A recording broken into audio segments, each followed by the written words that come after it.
ఆ పార్సిల్ వచ్చి గంట అయిందండి. మా జెస్సీ తన బోన్స్ అనుకొని అక్కడే కూర్చుంది. వాటిని దగ్గర పెట్టుకొని అక్కడే కూర్చుంది చూడండి.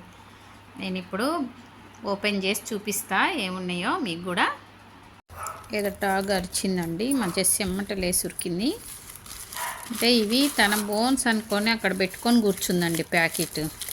నాకు పని కాలేదు, నేను పని చేసుకొని అంత ఇది వచ్చేటప్పుడు తీసిన వీడియో పెట్టుకొని పని చేసుకొని వచ్చి చూస్తే అక్కడే కూర్చొని ఉంది. ఇవండి ఒక 2 వచ్చినాయి, కానీ కొంచెం కాస్ట్ ఎక్కువనే పడ్డాయి అనిపించిందండి నాకైతే. బయట అంత రేట్ లేవు మరి. పిన్స్ మనం డిజైన్ వేసేటప్పుడు బ్యాక్ పార్ట్ నుంచి ఫ్రంట్ పార్ట్ కటింగ్ చేసేటప్పుడు కదలకుండా ఉండాలి. శారీ క్లాత్, లైనింగ్ క్లాత్తో శారీ క్లాత్ వేసేటప్పుడు చూడండి బాగా యూజ్ అవుతాయి అన్నమాట ఈ పిన్స్ అనేవి.